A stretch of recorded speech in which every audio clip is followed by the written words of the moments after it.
Lake City. Let's go ahead and get started with our, we're starting with, are we starting with work session? Okay. All right, we're starting with our work session agenda. So welcome to the March 25th, 2025 City Council work session meeting. Our meetings are public and you're welcome to join us in person or by watching from the council's agenda page, Zoom, YouTube, or SLC TV. We hope you'll continue to join us in whatever manner you feel most comfortable. This is a work session meeting during which there is no public comment. Please join us tonight during our 7 o'clock formal meeting to share your comments. We, of course, welcome your feedback anytime by mail to P.O. Box 145476, Salt Lake City, Utah 84114-5476, by email at council.comments@slc.gov, or via our 24-hour phone comment line 801-535-7654. Comments we receive on agenda topics are shared with council members and posted to our website, slccouncil.com. We will be moving the items around a bit from the original schedule, so the CRA meeting will take place at 4 p.m. The first item on our agenda is the Citizens Compensation Advisory Committee 2025 Annual Report. Hello. So we have Brandon Dew, the CCAC chair, and then is David here too? No? Okay. Oh, yes. Let's just go forward then. Go ahead. Thank you. Good. Thank you, council members, mayor and staff. It's great to be here to give our 2025 Citizens Compensation Advisory Report. I want to recognize our advisory council. So, Chair Tia Larson. Could you turn your light back on, please? Is that better? Perfect. Claire Baldwin is our vice chair. Tia Larson, Casey Lund, Leandro Tain, Mike Terry, Jeff Worthington, and I'm the chair, Brandon Dew. So it's good to be here with you. Want to recognize the hard work of the amazing city staff that you have that work with us on a sometimes daily basis. And so we'll just I'm understanding that you all have the report in front of you, so I'll just give a quick synopsis. So under section 1, we looked at many economic factors, including a strong labor market, fluctuations in inflation. I just climbed the stairs and I'm out of breath. Low unemployment, expanding pay transparency requirements, changes in remote and hybrid work, strong political platforms, and a global economic uncertainty are having direct impact on the compensation of the city and in the state of Utah. We review many different items that go into what we recommend, and the World at Work's annual salary survey is one of those. And it showed us that total salary increases in 2024 were about 3.9%, while they are predicting an average increase in 2025 very similar at 3.8%.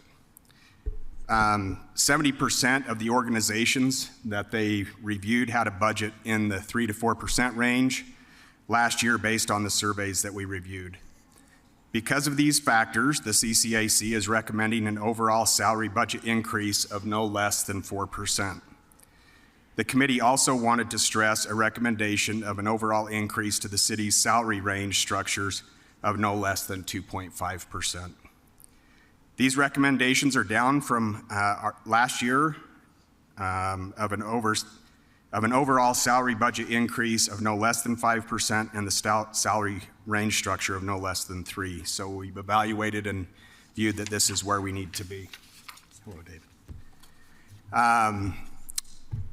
If we go to section 2, the CCAC has established a very well put together review of job classifications.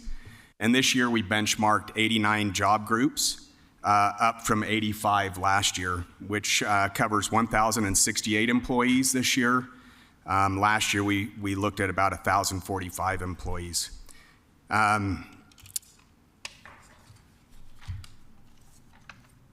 So this is roughly 43.5% of the city's regular full-time workforce, which is up from the 38% we were able to review at the same time last year.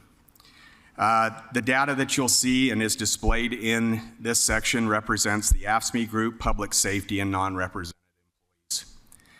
For ease of use of examination, we use significant lagging, which is less than or equal to 90% of the market surveys, slightly lagging, which is between 90.1 to 98%, competitive, which we view as 98.1 to 109.9, and then significantly leading, which would be 110% or greater. Let's start out by looking at the non-represented group. You will see that there were 43 benchmark jobs covering 225 employees in this group, which represents about 48% of the total jobs that we surveyed. Like to point out that this year we calculated market pay rates that were aged to July 1st in 2025, as opposed to last year's report, which we used January of that given year. As a committee, we felt that this was a better comparison of what's actually going on when you're looking at those actual wage comparisons. We did find that there were 5 classifications that were significantly lagging in the non-represented group, and you will see on page 5, the golf professional 2, licensed architect, purchasing agent 2, cybersecurity engineer 2, and principal planner are in that group of significantly lagging. There were also 10 classifications that were slightly lagging, and those are the system engineer 2, paralegal, human resource business partner 2, forensic scientist 2, golf course superintendent, senior recruiter, network engineer 2, financial analyst 3, office facilitator 2, and professional land surveyor. So we are concerned about those classifications. We move on to the AFSCME group. There were 37 benchmark jobs, which are the same as we reviewed last year, covering 302 employees, which is about 42% of the total job surveyed. We found that, kudos to the council, there were 0 jobs that we found significantly lagging in this group this year. This is an improvement from the last 2 years where we did have classifications in this group. We did find, though, that the maintenance electrician 4 and water meter technician 2 were still slightly lagging again this year, along with new classifications that did become significantly lagging, such as building inspector 3, plans examiner, crime scene investigator 2. But we're still concerned to see that these as slightly lagging. We were grateful, though, that we saw that the asphalt equipment operator 2, the arborist, and maintenance electrician are no longer slightly lagging. So those classifications have improved since the last time I was here. The CCAC again reviewed Resolution 20, which was passed by this council in June of 23, and you'll find it in Appendix C of your report. The focus was again placed on top of pay among the largest agencies in Utah, which, as the CCAC, we set as 90 or more full-time employees. The agencies that were included for fire and police, you'll find in pages 8 and 9 of your report. You'll notice, as you view this, there were changes from 2024 to 2025 for the cities that we compared. The criteria remains the same of those 90 and larger that we compare with Salt Lake City, but there were some cities that no longer fall within our criteria that we removed. Some new cities that actually increase their employees that now fall under this criteria. So we encourage you to view pages 8 and 9. There was a total of 9 benchmark jobs, and this was up from 5 last year, covering 879 employees. And again, we have more employees in public safety, up from 659 from the same report last year that when we evaluated the public safety group. We show the wages for entry-level firefighter engineer as a significantly lagging classification. Due to the fact a firefighter must complete 1 full year of employment and successfully complete probation before testing for engineer, we have no employees that come into this classification, and the CCAC sees no reason to deal with this at this time. We are concerned, however, to see entry-level rates for police officer and firefighter paramedic classifications in the slightly lagging group this year. And in our top rate group, you will see firefighter engineer, fire captain, firefighter paramedic, police officer, and police sergeant in the slightly lagging group. So the committee continues to express our strong support for the city's compensation strategy to position Salt Lake City as an area pay leader for employees. And it is our recommendation that the mayor and the city council appropriate financial resources necessary to grant market salary adjustments for employees in benchmark jobs identified in this report as lagging significantly and lagging slightly behind the market. This does conclude my CCAC report for 2025, and again, I want to thank the CCAC committee for their diligence and the hard work that they put in getting us to this point, and also the city staff, which is instrumental in making sure that we have the appropriate information to make these recommendations to you all. At this time, David and I will gladly take any questions that you may have.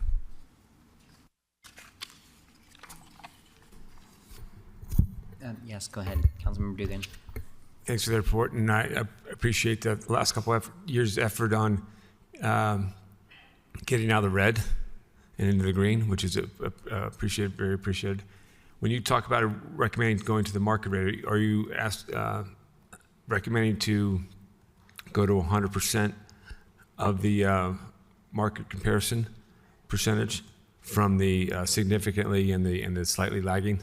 Yeah, generally, I think the council has looked at trying to get between that 98 to 100% range, and so obviously we want to make sure we're competitive with other cities, so we're not losing competent So bring all those job titles to the 100%. That would be our recommendation. Okay, yes. Okay. Just wanted to confirm all that. So, and I'll just add, at the very least, we want to make sure we're within 2%. So that's why we figure if we're sitting at 98%, we're within 2% of market. That's considered competitive, but yeah, there's a couple that are slightly lagging at 98% at this point, and I don't see that changing over the next year because I don't see anybody else having a bigger pay raise across the board. So, okay, that's great. Thank you. Other question? Councilmember Petro. This is probably more for our staff. I appreciate this, as always. It's wonderful to help guide decision-making coming up. Do we ever do an assessment of, this is a great assessment of the jobs that we are currently having. Do we ever do an audit of the efficiency of the jobs that I'm really struggling with a golf professional versus an architect, and would love to I am not suggesting, constituents, that we get rid of golf. Please do not. I don't need more emails in my email box. However, it does seem to me the imperative on the golf is to be much more efficient, whereas our planning department, we know, is consistently overwhelmed with building permits and all those other things because of the growth trajectory.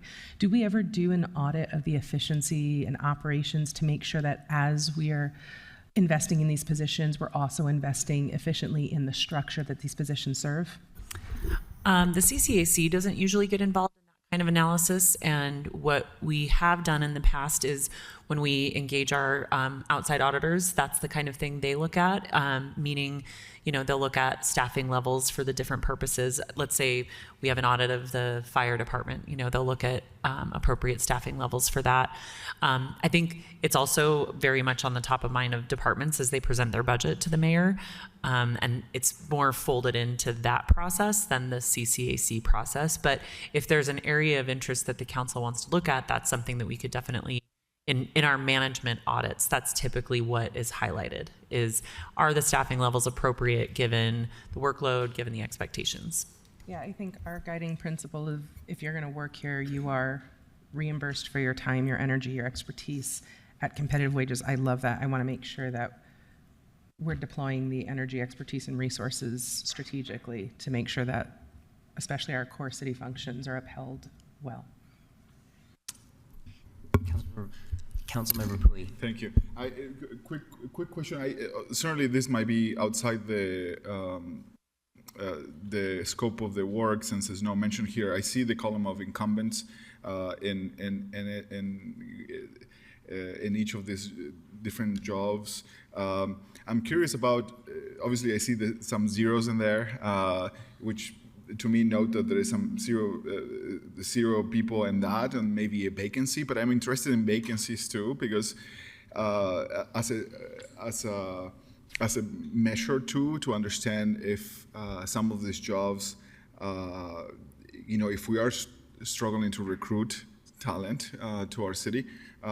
I know that was the commitment of this council and this city related to police officers and first responders in general, to make sure that we, breach that big gap that we hit a few years back.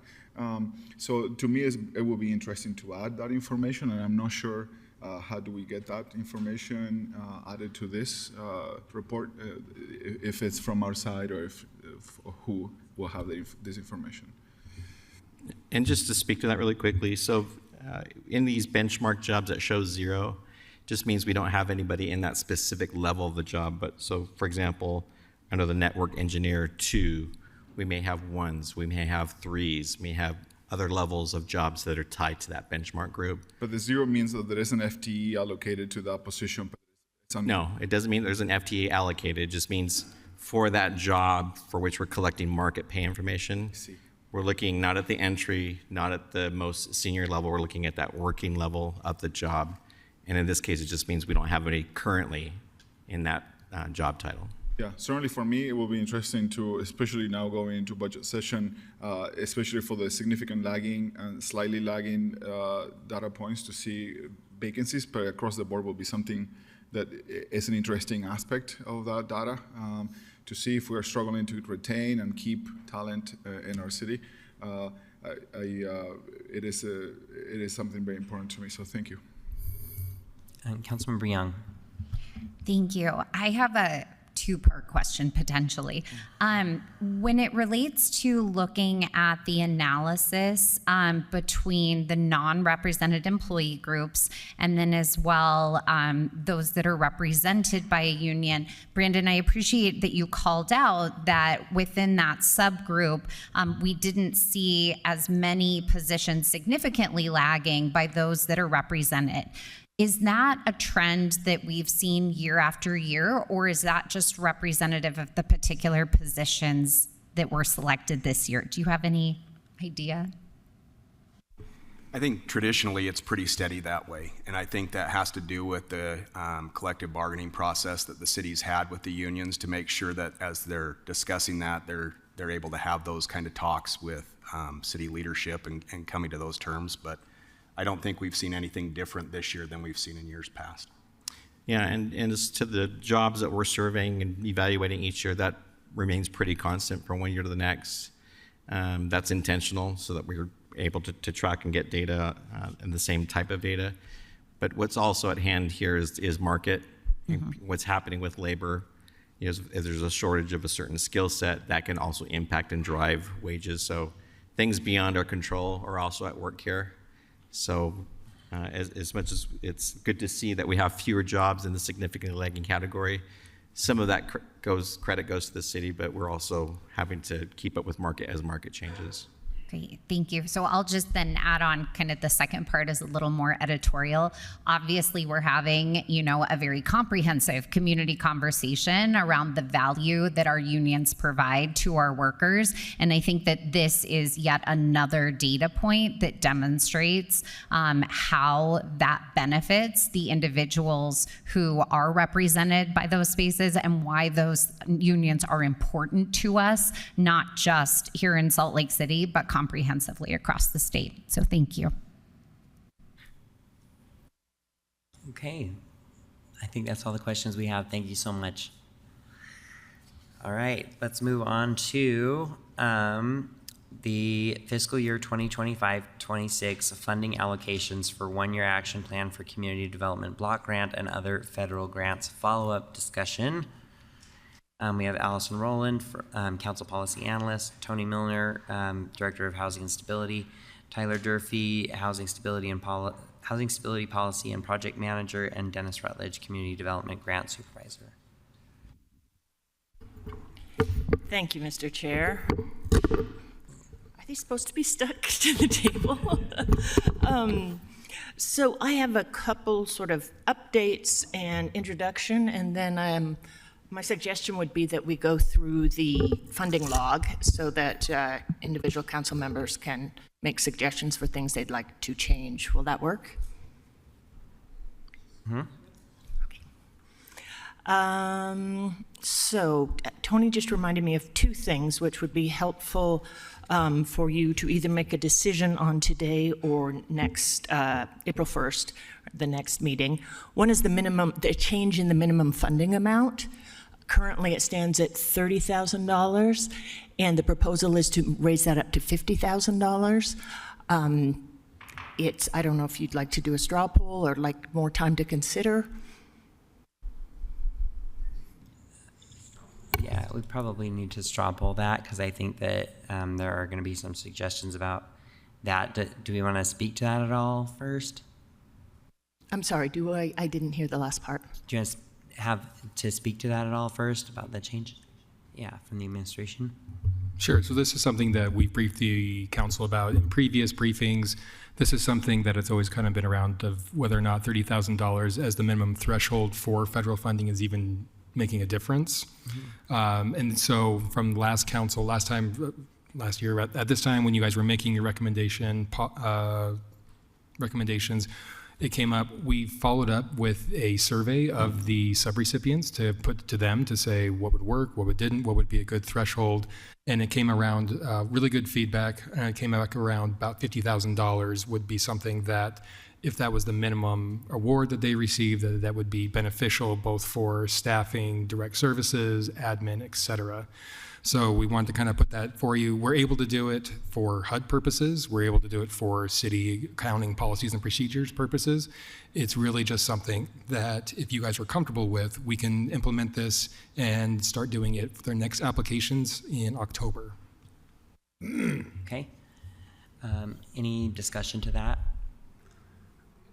I think, Not, we'll go ahead and discuss. yeah, just a point of that. I mean, we've kind of had some conversations around the table about, and in our head we're using the $30,000 as our baseline on these applications. So I don't feel like I want to disrupt that cart and go to 50K, but I think for the next round, I think that would be viable for me to go to 50K at that point.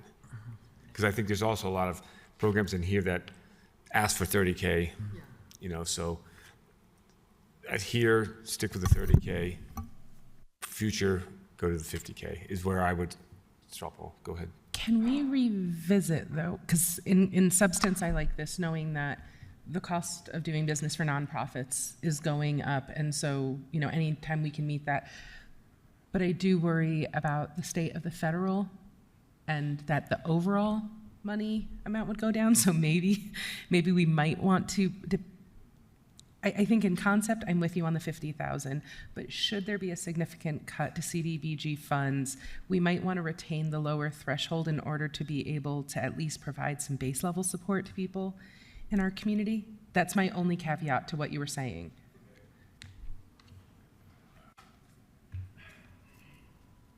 So I guess we don't really have to, we don't need to make a decision on the 50K going forward in October. But that federal funding doesn't come, when would we know about that? So we're actually talking to our HUD representative earlier today, and they had some good news for us, is that with the continuing resolution that Congress passed, is that HUD is actually working on getting the grant awards out to the city for this coming year, for fiscal year 25-26, for the recommendations that you're currently looking at.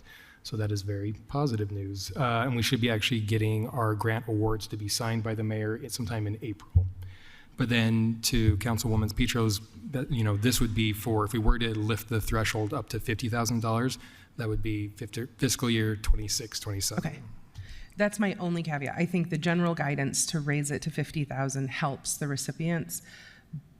The only caveat I would have of wanting to retain the option to go lower would be in the event of a federal decrease. Okay. All right. Anyone want to propose a straw poll on that? I propose a straw poll that we remain at 30K for this round, and we move up to 50K on the future rounds, with the caveat of what Councilmember Pizzo said about the ability to maybe fund some smaller programs. Okay, all in favor? All right, that's unanimous. Great. The second thing, Mr. Chair, would be the question of the contingent. As you know, there are different contingencies, or some of them are similar, for the different subcomponent programs. So for CDBG, for ESG, for home, et cetera, and HOPWA. And so the question is whether you want to go along with the contingencies that Housing Stability has proposed for each one of those, or consider your own contingencies. I don't know if Tony wants to speak to that. It's similar to contingencies in the previous years. It's basically, it helps us kind of, once you're done with your recommendation process, whatever the final dollar amount that HUD actually commits to the city, then we basically go off of the contingencies as any less or decreased or increased dollar amount, rather than having to come back to you guys again for another briefing and decisions. Okay, anyone want to speak to that? Okay. So Do we want by a straw poll? consensus, or would you rather do a Do you straw want a poll? straw Up to poll? you. Did you say you needed a straw poll on this? Oh, you don't? Okay. No, I think your consensus is fine if no Okay. one wants to Yeah. All in agreement. wants to say otherwise. Okay. And then another thing that is just a reminder that the public comment period, which has been open now for 6 weeks, 4 weeks, a while, is ending today. So this will be the last point at which Housing Stability is taking public comments on this. And they will, I believe, forward all the public comments to you as well, right? Great. In terms of last week's staff report, there were some questions, last week's discussion. And so I just wanted to go briefly over the results of those questions, the responses to those questions. There was one, as a reminder, about CDBG number 2 versus, or as well as CBDG number 6, whether funding from Salt Lake City would be used in Salt Lake City, because these are, of course, national or even international organizations. And the answer is yes, they must be used either in Salt Lake City or directly benefit Salt Lake City residents. Second item was on question of home repairs. It's really inclusive of number 5, number 6, number 7, number 8 for CBDG. The question is, 1, why NeighborWorks was not funded, and then 2, what were the other 4 projects that I mentioned, or the 3 projects, that I mentioned? No, there are 4, I can count. What were the differences? And so Housing Stability brought or provided that information. You can see it at the top of your staff report. Basically, number 5, the Housing Authority of Salt Lake would use it to revitalize the Riverside Apartments, which are 41 units within that apartment complex. Number 6 is Habitat for Humanity, their critical home repair program, and they would use it for urgent home rehab for an estimated 41 houses. Number 7 is Salt Lake City Housing Stability Home Repair Program, and these are different types of home rehab and fix-the-bricks seismic retrofits for an estimated 33 homes. And finally, number 8, NeighborWorks Rehab Program, which is an estimated 14 homes. So that's sort of one way to compare them, if you like. And we can either discuss that more now or wait till we get to the funding log, which should be very shortly. Mr. Chair? Go ahead. A quick question. I'm a little confused on the fix the bricks. Certainly is an item that I care a lot about, and I've been wanted to ensure that we get through the backlog and that we make an effort on trying to get as many houses retrofitted for this. It seems like per the applications there is outside organizations that are also doing the Fix the Bricks program, and I'm a little confused about the internal program versus the external program, if you wish, and how will that work? Obviously, this is probably the same connection that home repair, we have a program internally, but there's other organizations doing the same thing. Can you talk a little bit about this? Sure. Very briefly, is that we also do the fixed program with FEMA dollars. FEMA doesn't have any restrictions or qualifications on AMI for the household. Just has to be in, eligible homes inside of Salt Lake City. But then to kind of diversify that funding to serve more households, last year and then this year we put forward applications to actually include CDBG funds. CDBG funds would have to be, though, income qualified households, 80% AMI to be served for those. And so far this year it's gone pretty well with that spend down with that program. But also, outside organizations, are they accessing FEMA dollars too, like NeighborWorks, for example, or they're just using some of their funds for the Fix the Bricks program? I'm a little confused on how other organizations are doing Fix the Bricks too. Sure. So just Fix the Bricks is considered one of the Housing Stability's direct delivery programs. So it's one of those that it's just Salt Lake City that is doing that, the Fix the Bricks program. But there are other programs that are home repair that aren't technically Fix the Bricks, which is focused on earthquake resiliency, I believe. So other kinds of home repair. I mean, it could be heating and cooling, it could be windows, it could be doors, it could be general home repair. I see. So when we're talking about Fix the Bricks, it could be just a roof thing or heating or cooling, or it could be just some, retrofitting for the house. Chimneys, unreinforced masonry. You know more than this. You're nailing it. Good job. Now and again, with the general repair programs, either done directly by the city through direct delivery or sub-recipients out in the community, they're tackling a couple of different programs, mainly just if it's code, they're trying to fix issues with code, health, and then safety first to kind of make sure, and then those are all eligible CDBG requirements that are what's eligible to be done for the home, where Fix the Bricks is solely specific just for seismic upgrades to make sure, and that's very specific, connecting the walls to the roof, Yeah. chimney, bracing, et cetera. Yeah, thank you. Councilmember Lopez Chavez, and then Dugan. Thank you so much. I think what would be helpful in this conversation, I'd like to better understand, it's great and I support this. I want to let my colleagues know I think this is huge in terms of helping Central City and East Central, especially where we find a lot of dilapidated historic districts, and helping those neighborhoods.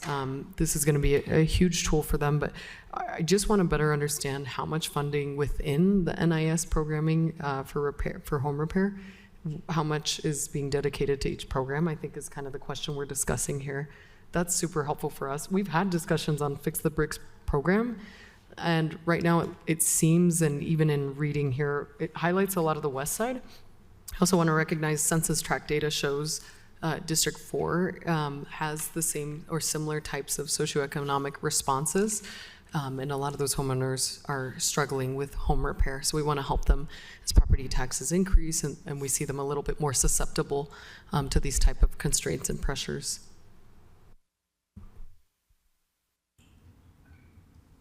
I can try and find that, and I'll send that to you guys. Yeah. Thank you, Mr. Chair. On the number 6, the Habitat for Humanity, you talked about 41 homes being able to be repaired, go through this program. The question I have is, I've had some conversations, and there were some concerns that, are these homes committed in Salt Lake City, and are they required to be in Salt Lake City to get the work? Yeah, so for all of the CDBG dollars, they have to be Salt Lake City residents, and the homes have to be within Salt Lake City boundaries. So all of the people for all of these applications for the home repair would have to be Salt Lake City. And that's for every program? Every single one. For CDBG, all of them would have to be Salt Lake City. Salt Lake City addresses. Okay, great. Thank you very much. Has Habitat previously built in Salt Lake, or when's the last time that they've used funding? City? We can provide a full breakdown, but it's been a while that they've actually built inside Salt Lake City. A couple of years ago, there was one project that was pretty much a go, and we were really excited about it. And then the flood map was comically, this was the parcel, the flood map went right through it. And so we had to say no. That house has now since been built, but then they've been trying to increase their footprint in Salt Lake City more and more. Currently, they have a grant with that you guys approved last year for home funds in the amount of $600,000. Yes. 550,000, 600,000, somewhere. Yeah, I saw That it's was- and that was recommended to from the mayor and CD. Purchase properties to then make them affordable. Great. And that's, they are still having problems finding properties, but they still have that grant up and through the end of the fiscal year. Thanks for sharing with Matt. I know that in recent developments in Kearns and other cities, they're having difficulty, and I'm seeing a lot more reporting that they are struggling. So I am concerned to give them the full amount. I don't know if my colleagues share that concern as well, but I would love to. It sounds like we have great organizations vying for similar type of overlapped work. I certainly would like to consider giving more funding to NeighborWorks, since I see a lot more of their development being processed, especially in our west side, and also just the consideration of the economics of the neighborhoods they're trying to improve and build in. So I'd rather give more funding to NeighborWorks. When receiving CDBG funds, these organizations are time-bound in completing their proposals, is that correct? Yes, so we are required, there's this thing called the timeliness calculation. I'm sure you guys have heard of it before, where the city has to spend, they can only have on hand 1.5 times the allocation every year. And so we usually only give out these contracts for 1 year at a time. They can ask for extensions depending on the type of circumstance, depending on the type of construction. Construction projects usually, so like NeighborWorks projects would potentially have a ability to be extended beyond that. We just try and hold them to a year to meet that timeliness calculation if possible. And they're because they're federal, they're reimbursement basis. So do we, I want the people who apply to do the things they say they're going to do, but I also have run nonprofits and know sometimes our dreams are bigger than our realities. And so do we ask for proof that they can forward fund on a project as big as what they're requesting funds for in any degree? So good question. So that is that's included in their full narrative for their applications that the CDCIP board thoroughly reviews, goes through. They ask those hard questions of the applicants that, like what is the readiness, shovel readiness, quote unquote, of these projects. And so they incorporate those into their recommendations. And do we review balance sheets and P&Ls and assets and all that? They put forward as much That's as part of they the have, application? Yeah. Okay. So there's a reasonable belief that if the money is awarded at this scale, even the orgs on struggling currently, which we don't fault anyone, but we do have to dwell in reality, there's a reasonable belief that not only will it be completed, but there will be a time-bound completion of the project that our communities can depend on. Yeah, and we do a training every year for applicants and awardees and let them know that there are not just the yearly one, but there's also time constraints on the grants themselves, so they are aware of like the time-bound portion. Are we at the point where we propose, or are we still being walked through? I don't want to be presumptuous, but you know me. I may have pushed you as well by bringing up the funding log on the board, Mr. Chair. I was going to mention three things about the funding log, but I don't have other questions. Oh, actually, sorry, now I've forgotten. The contingencies, you agreed that no one had any objections to the contingencies, right? Okay, sorry, that just slipped my mind. I think if you want to tell us the other couple things that you wanted to tell us about the funding log, and then we'll... Just so you know, because this is different than the version that I sent you, the only real difference is that I added a couple things to be able to find some of the things we talked about, you talked about last time and today. I highlighted those in yellow. The where the CDCIP board and the mayor's recommendations differ, I did that font in a blue. I hope it shows up on the board. Not really well, but those would be in columns G and H. And then basically just for my ease of keeping up, I copied the mayor's column into the council funding allocations, just so that since you'll be deciding what you want to change, then I have the basis and can make changes to that and quickly see whether the totals are adding up to where they need to be. Does that make sense? Okay, so yeah, I say that's all I have to say.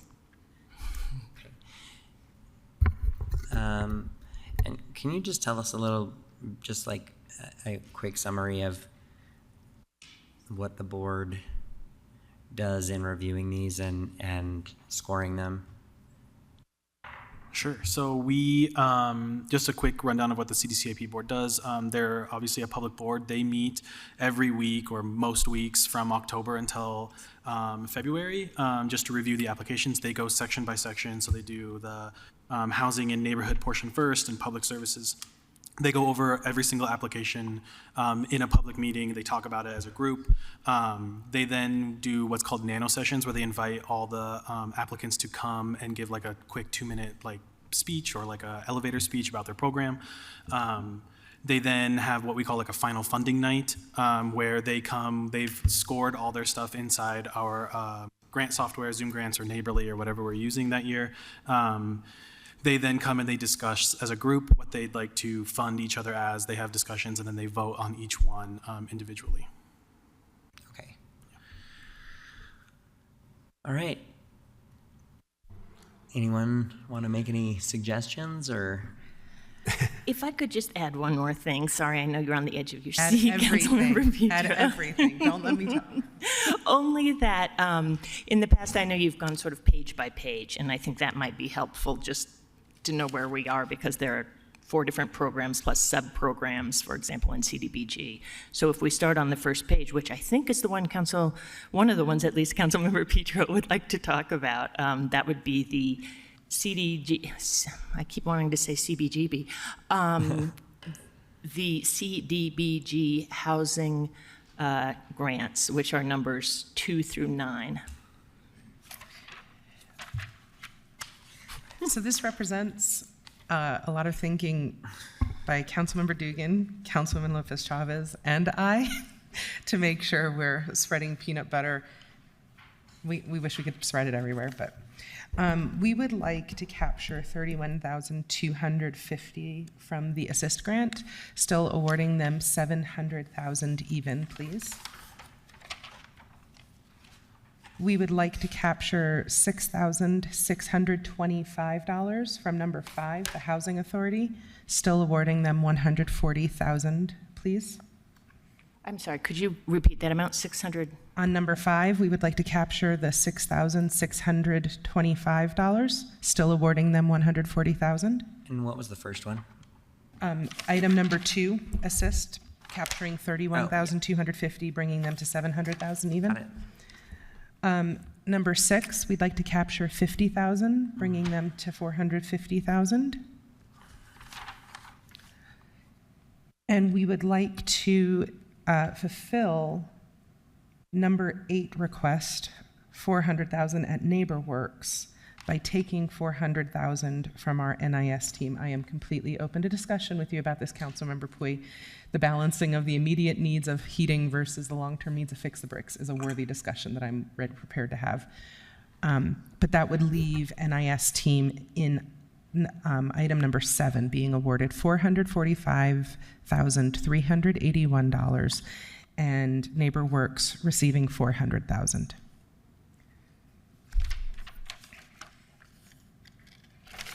And Allison, just so you don't worry too much, I'm keeping a backup track on backup here. So,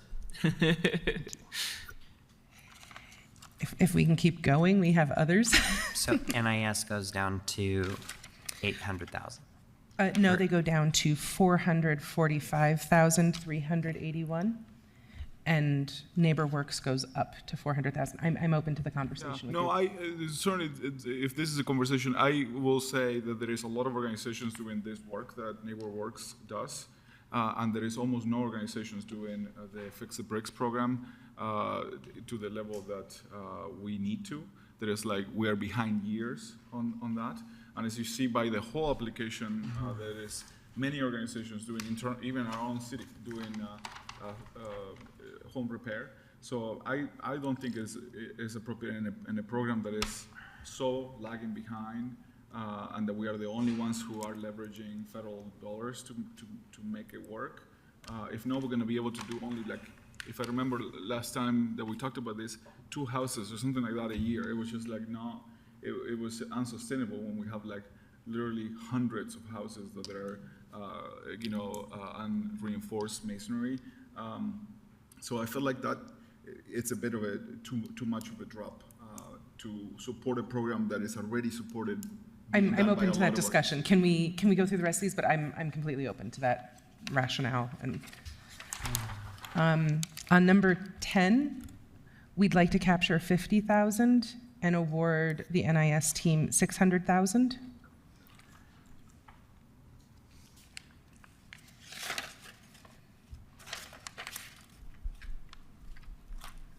On item number 21, we'd like to capture $3,366 and award 30,000.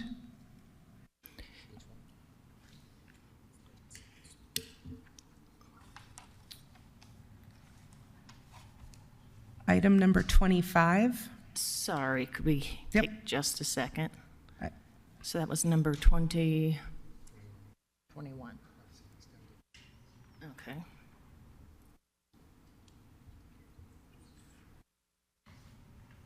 Okay, so we have, yep. Okay, on item number 25, we would like to award Wasatch Community Garden $30,000. Yes, sir. Say something. I do want to just reiterate that the sections that say housing and neighborhood improvements are where you can move funding between, and then public services has a cap. So you actually can't move funding from the housing and neighborhood improvement sections into the public service sections. Dang it. Sorry. I did move it across the boundary. Oops. Dang it, none of us caught that one. So the 50,000 that we take from number 10. Can never only mind, be that's still- used Okay, in the I'm gonna have neighborhood to, section. I'm gonna have to revisit again. We're gonna have to rework the math. We all worked within the blue heading. We're gonna have to rework. In any case, it is our goal to get number 25, number 26, number 32, and number 33 funding. But we will go back to the drawing board. So it would have to come, those items would have to come from within that From public below, yep. services category. So sorry, say those numbers again? So then the only one under housing that feels necessary is we would like to consider Neighbor Work Salt Lake getting some money, especially because the other people doing the work aren't as proven with track records in Salt Lake City. So you're right, Councilmember Pui, maybe we narrow the focus of our NIS work to fix the bricks, since there are other people doing the work, but deputize then those others to do the work. And Neighbor Works has such a successful track record of doing that, especially in our neighborhoods and in the ballpark area, that I'd like to see money go to them in the housing. Oh, no, I was So, going to ask Jennifer. staff real quick, if I may. Yeah, go ahead. Thank you. Can you share with me which of these programs, because I know most of the programming that goes to ballpark or districts 1 and 2 do not extend to District 4. And I certainly want to make sure that we are ensuring all of our neighbors in the city have access to these programs. Can you describe to me which ones apply? It sounded like some of these don't have AMI caps, others might. Can you explain that to me? So they all will have AMI caps. For all the CDBG funding and almost all this funding, they have to meet the 80% AMI or below to qualify for this funding. I am not sure off the top of my head which ones like fit specifically into like the ballpark or those other ones. We can get back to you on who's applied for those specific areas.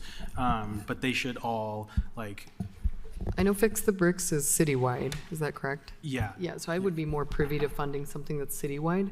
I certainly know that my neighbors often don't have access to these types of programs, and it just takes a quick drive up to look at University Gardens area to see how dilapidated the homes are. And so they're in dire need of this type of programming. Thank you. I have a question about the NeighborWorks request on number 8. So this is a program that we have previously funded. Can you explain, like, or summarize why the board didn't recommend funding this year? And The board didn't necessarily go into too deep of detail of why they didn't score them as high as the other programs. I just know they just scored 1 point lower, and they just went down the board on how they funded them. So they were like right on the cusp of matching the NIS teams one, but they didn't go too into detail why they didn't get funding for them. And just a quick addition, they also went through highest score, but then they also went for you see the column for minimal operational ask, which is new this year, which is what council asked us to put in to basically say, okay, you have your request, but what is your minimum operational ask? So then that way it's there for your review, so rather than having going back and forth and say, could you do your program with such and such dollars, if less? So that's something that they were considering as well. And then, like Dennis said, they just went down the list until funds were out. Okay. Where is the minimal operational request? Or minimal operational? It may not be on the printed version for okay. you guys. Okay. And if I remember right, Council Chair, last year I think we did the same thing. I'm trying to shake my memory, but I think that it wasn't recommended for funding, and we spread the peanut butter and gave them some funding for this program. And I value their work greatly. I am just confused about the duplicity of programs, and I'm trying to wrap my head about that. I have a potential legislative intent that I would like to share with everybody at some point. Okay.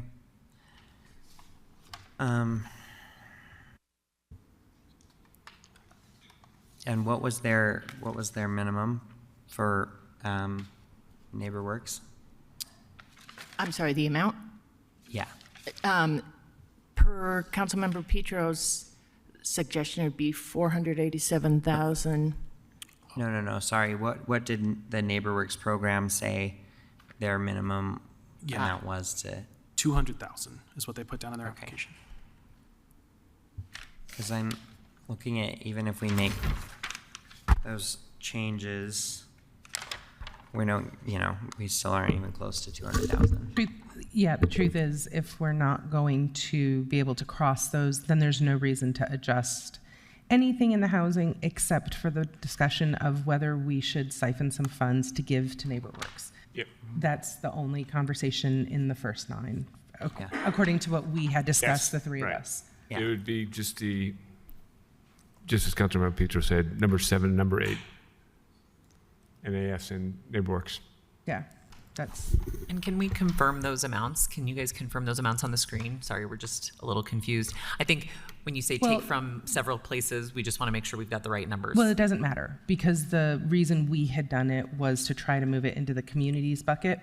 And if that's not possible, then it doesn't matter. The only conversation worth having is if we want to adjust any of the other amounts in the category to include NeighborWorks. Okay.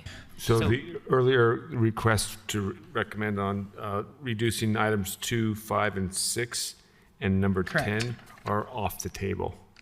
Oh, okay. Yeah. So the idea was that we're just looking at items number 7, reducing possibly 7 and increasing number 8. Okay, so just to confirm, sorry, That's you guys have talked about this a lot and we have not, so we're still catching up. Go back to the mayor's recommendation for all of them except for items 7 and 8. correct. And Or as Councilwoman Lopez Chavez says, it doesn't have to be from 7. She talked about, earlier about taking the investment in other places and moving it around, especially if there's a concern about capacity with the organizations receiving, and I could get behind that. Can you summarize to Councilmember Poy's earlier point, like, did the CDCIP board look at the apparent, overlap in 7 and 8, and was that like a piece of their discussions? They didn't really, like I said, they kind of just went down the board. They know that they're obviously similar programs, but just the way that the scoring shook out from the 9 or 11 people that are on the board, I can't quite remember how many people actually voted. It just shook out that they ended up being 1 point lower throughout all the scoring. So, Okay, do you know why they would have a different philosophy, I guess, about, it scores 1 point lower than the next closest thing. Why wouldn't they? We clearly have a culture, I think, of spreading the peanut butter, and they don't. Is there like a reason? No, I know they did talk a little bit about almost like shoring up the funding a little bit, because in previous years they had given funding out to lots of programs, just like last year it went to lots of programs. So they ended up actually funding less programs with more dollar amounts to potentially give them more of a chance to spend their funding out throughout the year to do their projects. But they didn't necessarily talk about like one project versus the other, unfortunately. So. Councilmember Lopez Chavez. Thank you, Chair. I have a proposal in line 6.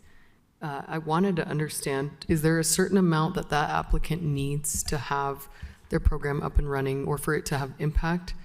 And then I have a suggestion for my colleagues, which would be to take that amount down to so that the council recommended funding is $250,000 and allocate that remainder into NeighborWorks into line item 8 so that they can have their minimum threshold of $200,000 allocated.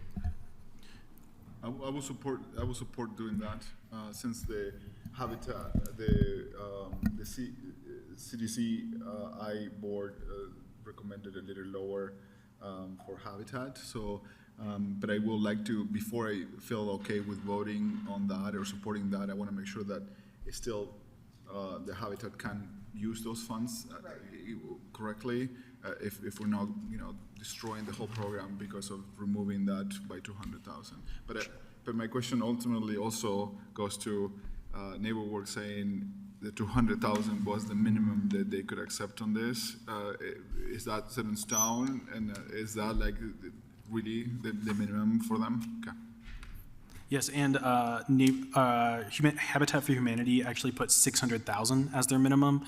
I don't have. So it sounds like we were already funding below their minimum, so it's not going to have great impact, is what I'm understanding. I also want to encourage more people doing this in the field, but when I see new project versus established, my initial investment in a new project, that Absolutely, learning is too steep when we know so many people need the service now. To your point, Councilmember Petro, I think we have a lot of constituents that expect NeighborWorks, for example, to be the distributor of these funds and services. They're just a trusted name, and it's something that we, I think, take seriously. So I support this. In terms of, it sounds like to help staff, in line item 6, since it was already recommended below their funding minimum, I would recommend just taking that money and redistributing it in a way where it has higher impact. That would be what I would want to do, personally. Sorry, what would you do? Line item 6 was already, the recommended allotted funding is below the minimum threshold. Because of that, I would just recommend that we take number 6 and redistribute it to the other funding requests on that list. Well, it's $500,000. $500,000 was dedicated to that line item. So and if we you would give redistribute it, the full 400 to NeighborWorks and then Yes. add the 100 to NIS? Yeah, I would love that. I think that's great. I don't want to disincentivize a new provider getting in, right? Like that it's a new program. I think it benefits us ultimately if more people can provide these this in this space. I do worry about nonprofits' abilities to fundraise in this current climate. And there is something to be said about collective impact. And maybe that's something, even we want to step into and like create some kind of unified strategy citywide so we're not replicating energies. But I trust the people who have done it. What she's saying that was. So Mr. Chair. I think there's marination happening. Hang on. Mr. Chair. Yes. Sorry. I respect the idea of, because their minimum was 600, the mayor's recommendation is 500. But before just going, okay, they can't do it for 600, I'd like to readdress the question with them that they said that 600 was their minimum, because it seems like they're putting all of it all in once, where NeighborWorks said, hey, their minimum's 200.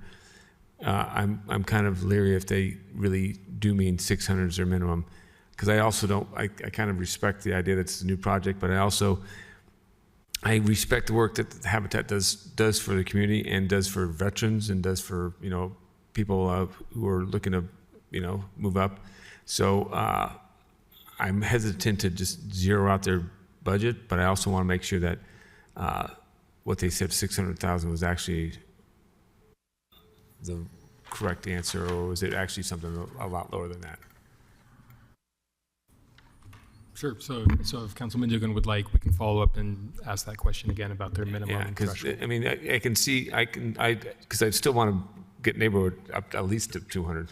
I mean, I want to do that part, but I also don't want to just kind of cut them off at the knees at Habitat. So if I understand right, you will be comfortable making their budget up to 300,000, removing 200. Is that what you're saying? If they could use it, you would say moving there.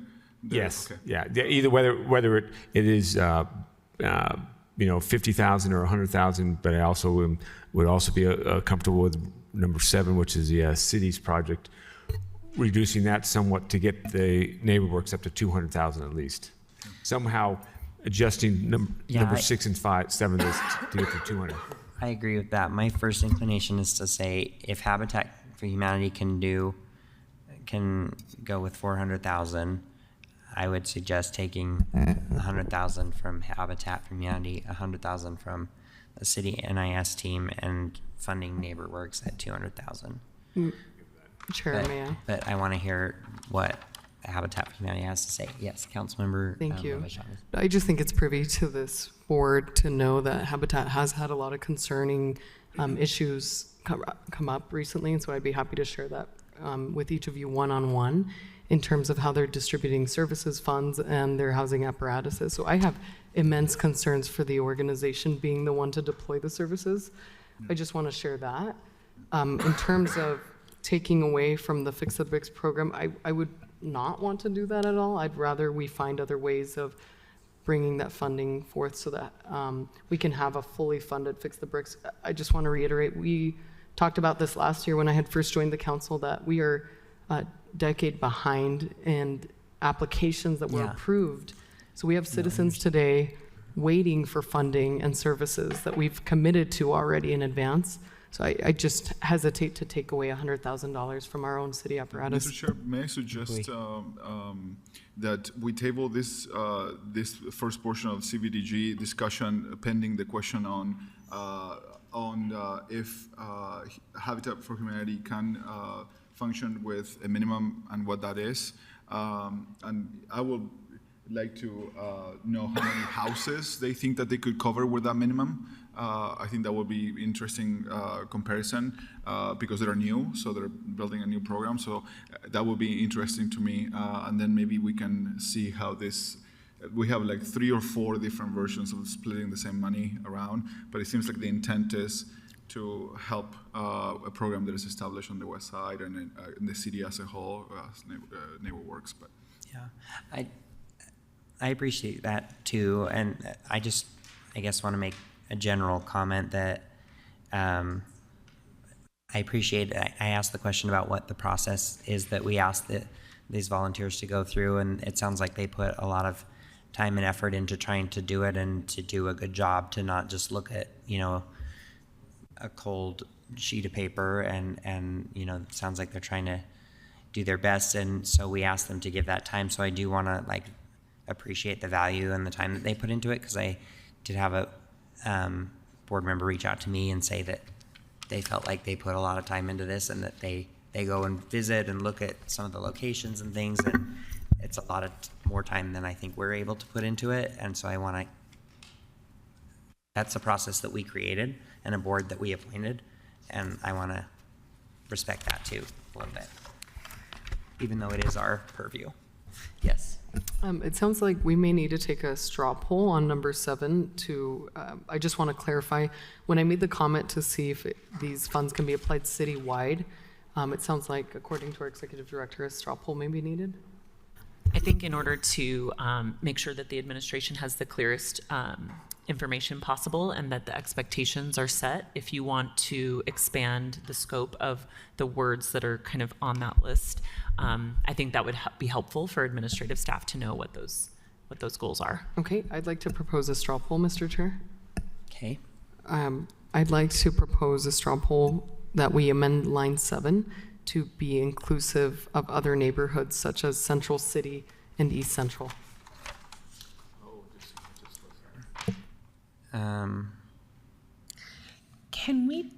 Can I ask if we can table this pending further discussion too? Because what I'd really like to know is if we are in fact the only ones leveraging federal dollars for Fix the Bricks, it seems like we have a really unique edge there that we should be capitalizing. And I'm with you on giving increased guidance, but I think it's worth a conversation amongst ourselves if we even want to limit scope a little further and say, if we're the subject matter experts and best capable of doing Fix the Bricks, let's focus on that and kind of deputize our partners to do those other ones when they have the latitude to serve the whole city as well. Yeah. But I don't think I have to stop your straw poll, but I do want to have a deeper conversation. Yeah, I think it doesn't affect the straw poll at all, just like the straw poll doesn't affect the amounts allotted either. And I agree with what you're trying to accomplish.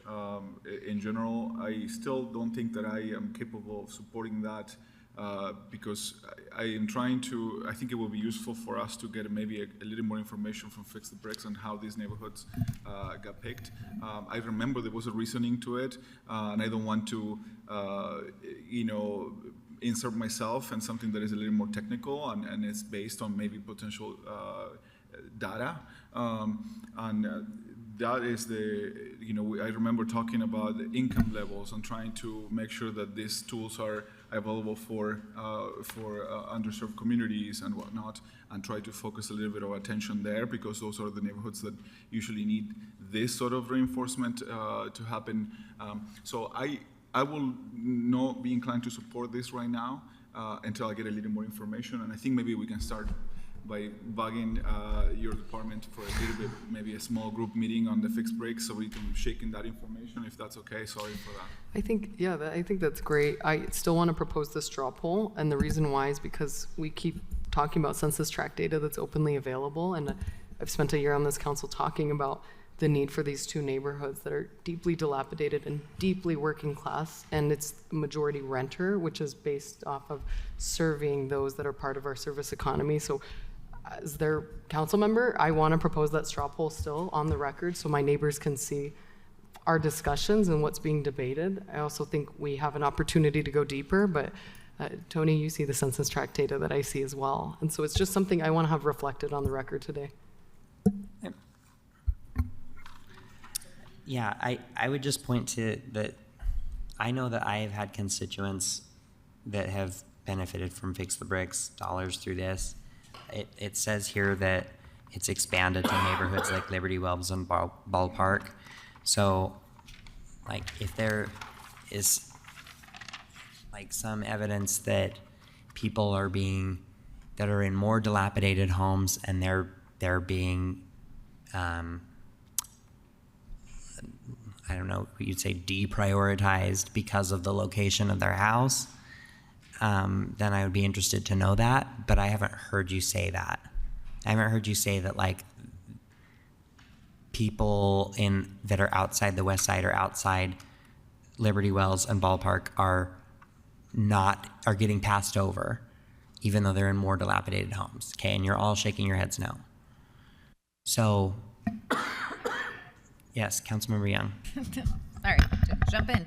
I wonder if it would help if we had language around encouraging them to prioritize the highest need without, like, within allowable, census tract, blah, blah, blah, blah, to be able to, address both concerns.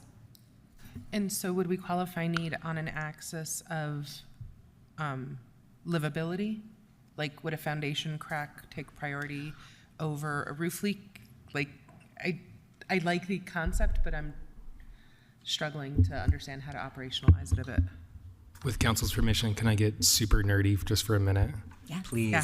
So we're actually in the process of implementing these really data-heavy models that we've working with a couple different universities, including Stony Brook out of New York, to basically, we've had access to all of their data, and they basically do all of the fault maps.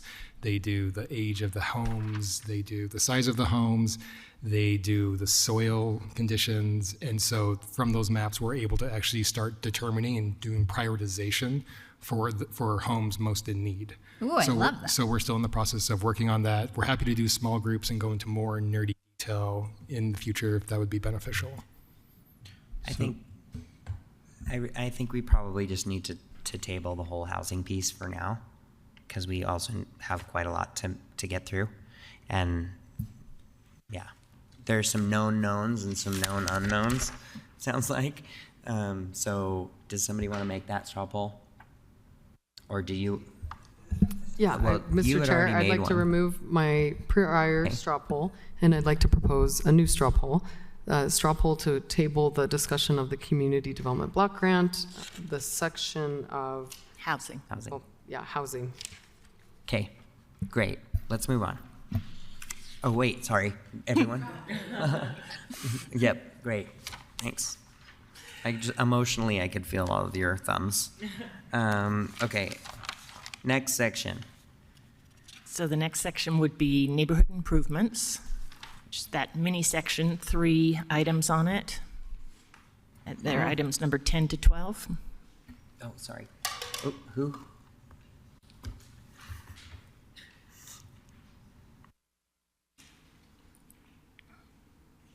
Should we move on to public services? Can I ask a question? How did the money get allocated into these buckets? Is that a federally designated allocation? Yeah, there are caps Okay. for each section, and then neighborhood improvements and housing are technically the same bucket of dollars. We just separate them depending on like the type of project they are. Yeah, okay, thank you. Yeah. Okay, I think Councilmember Wharton and I would like to suggest that we award $600,000 in line number 10, and with the $50,000 captured, award that to the Utah Film Center to go towards their capital stack for that necessary community service. Sure. I would support that. Yes. Oh, yeah, I would Lopez. support that. I know that the Utah Film Center recently moved into Capitol Hill neighborhood, and they're seeking to improve their building. It's going to be an anchor in the neighborhood. I'm so grateful because they promote not just in our Liberty Park area, but we in District 4 are hosting them for 2 movie nights, come in August and then in October. You can see a scary movie with us, but they're just really great, so I super support that. It's also going to be really great for workforce development and their choice to be near West High School to make sure that they're serving kids who haven't typically had opportunity before is pretty remarkable. Thank So you. that would be 600,000 from number 10 and adding it to number 11, correct? So we want I'm sorry, we want to give 50,000. 600,000 in line number 10, capture 50,000, Yes. and move the 50,000 to line number 11 to the Utah Film Center. Yes. So if there's nothing else, we can move on to public services. Oh, wait, do we need to straw poll that? So does everyone understand the straw poll? Okay, all in favor? Okay, that's unanimous. All right. Public services. Okay, I want to reopen the conversation about South Valley versus the YWCA. I have no appetite to take money away from any public service. If you look at this one, they had double the money requested in this category than what's available. And I expect that this condition is going to get worse as we go through the next 4 years based on my intimate work with community servicing nonprofits.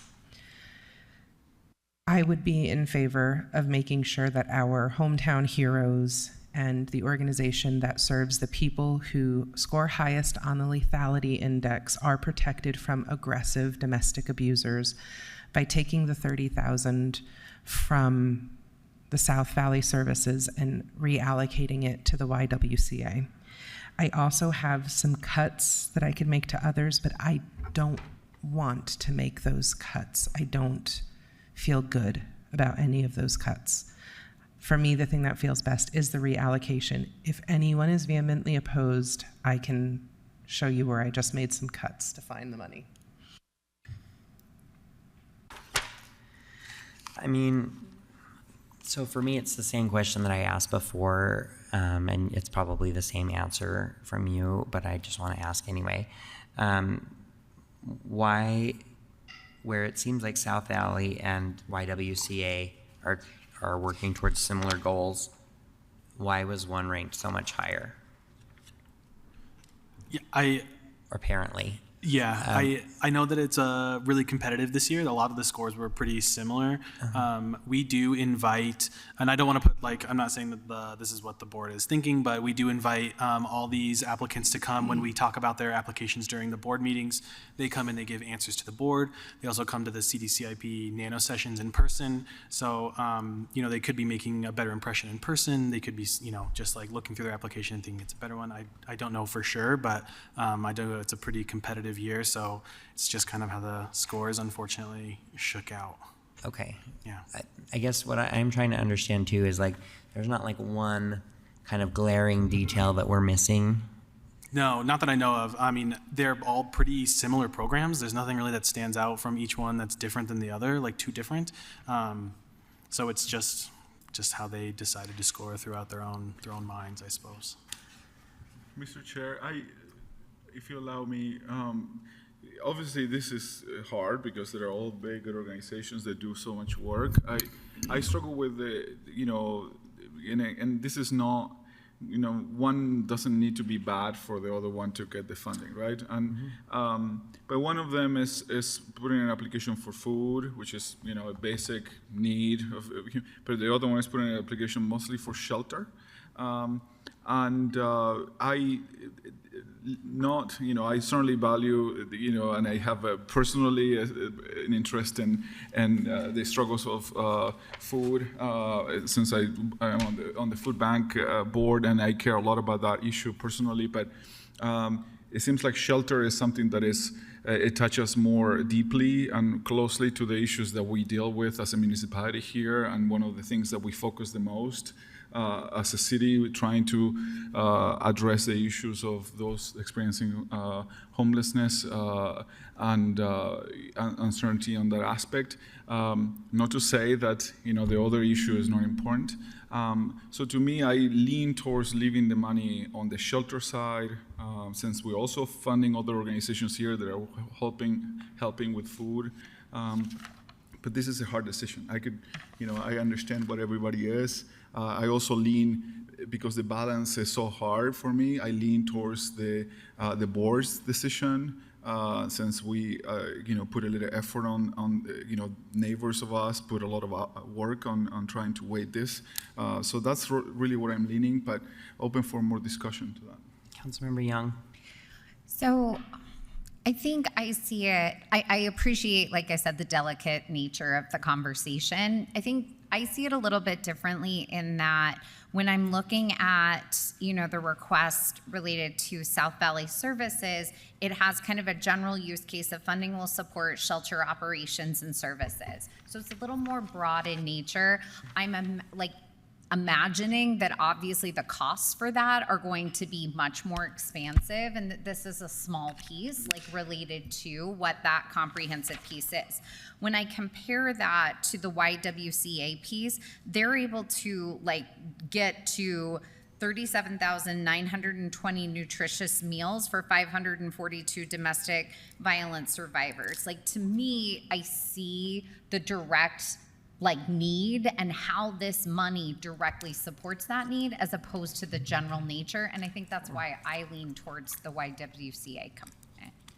That is a fantastic argument. I love it. Thank you. The other thing is we're giving money to South Valley Services under another category in a large amount, $178,000 if I'm remembering correctly. So I do feel like we are supporting them in meaningful ways, whereas this is the YWCA's only request, and they literally host our police officers there in order for better service to the district, and our partnership with them is deep. So that's my other. Where is the other South Valley? It's under a different, I'll keep going, I'll find it for you. It's number 3 in the home category. Green. It's in the green section. Green.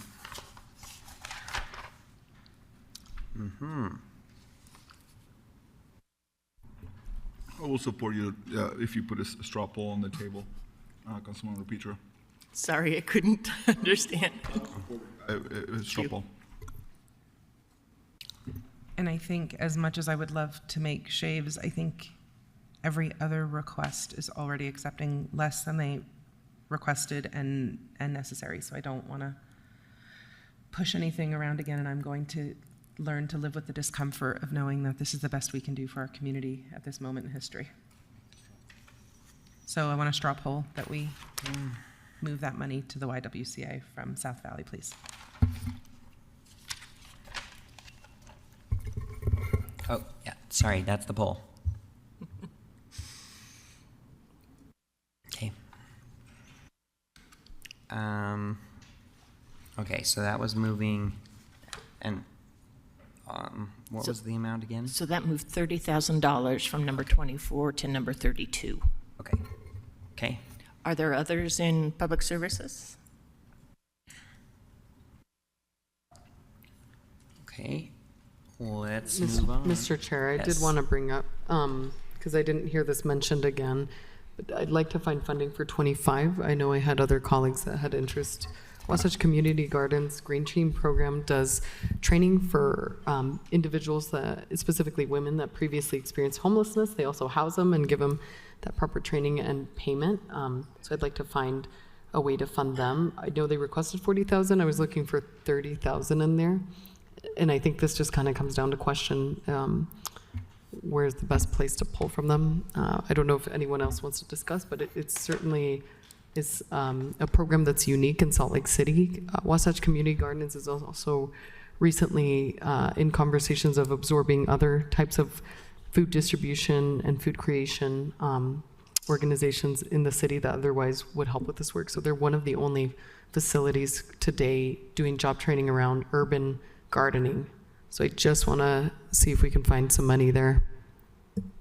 So where would you like to So propose? I have cuts that I loathe to say on the public I was going to record. say Victoria's got it. I don't want to say it. I don't want any of these organizations to believe I think they shouldn't get the money they've been appropriated. But if this is a priority, we could take 12,000 from line number 13, leaving the 4th Street Clinic with a $100,000 allocation.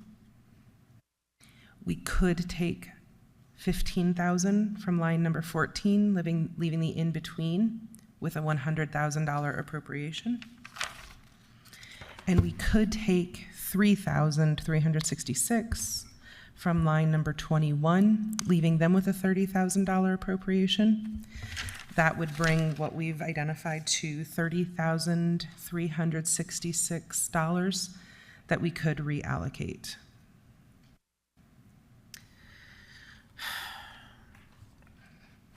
I am not suggesting that we do it. I'm just saying those are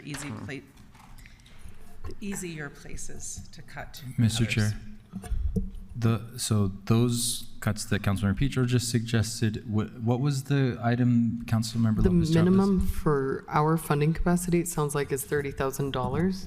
Number line 25. Oh, sorry. Which line number 25. to- Wasatch Community Gardens. Okay.